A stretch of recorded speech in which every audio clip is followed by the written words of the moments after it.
kaikkea konsultointi tarjoaa? Tukea ja apua niin yrityskäyttäjille kuin tilitoimistokäyttäjille, mitä haasteita tahansa tulee ohjelmiston kanssa tai sähköistämisen kanssa, niin aina voi olla yhteydessä konsultointiin. Et ei kannata jäädä itsekseen miettimään, vaan sit olla suoraan yhteydessä meihin. Mikä fiilis on olla tällä tilitoimistopäivillä tänään?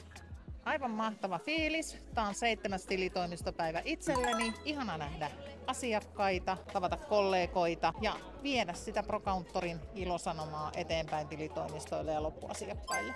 Mä oon Pauliina Jaakkola ja meidän Customer Engagement-tiimi on täällä tilitoimistopäivässä pitämässä Love Corneria. Kuten varmaan huomaattekin, niin me pidetään täällä asiakkaita kädestä ja meidän tiimi kerää asiakaspalautetta ProCountorista muun muassa. Mä oon Olli Kainulainen ProCountor Friendsiltä ja tämä on tilitoimistopäivän ProCountor Non-Stop Workshop. Meillä on täällä tänään 4 erilaista workshop-pistettä. Ensimmäisenä on mahdollisuus osallistua shoppailemalla ProCountorin tilauskanavan ja Storen uudistukseen. Ja sitten sisälle siirrytään vähän sinne päin katsomaan. Meillä on 3 pistettä täällä. Tuolla suunnassa on ProCountor mobiilisovellus, mitä se tarjoaisi kirjanpitäjälle. Täältä löytyy täsmäkehitysehdotuksille pistettä. Siellä voi äänestää omia suosikkeja ja jättää omia palautteita. Ja sitten tässä tutkitaan valikkorakennetta ja menuuta uudessa ProCountorissa.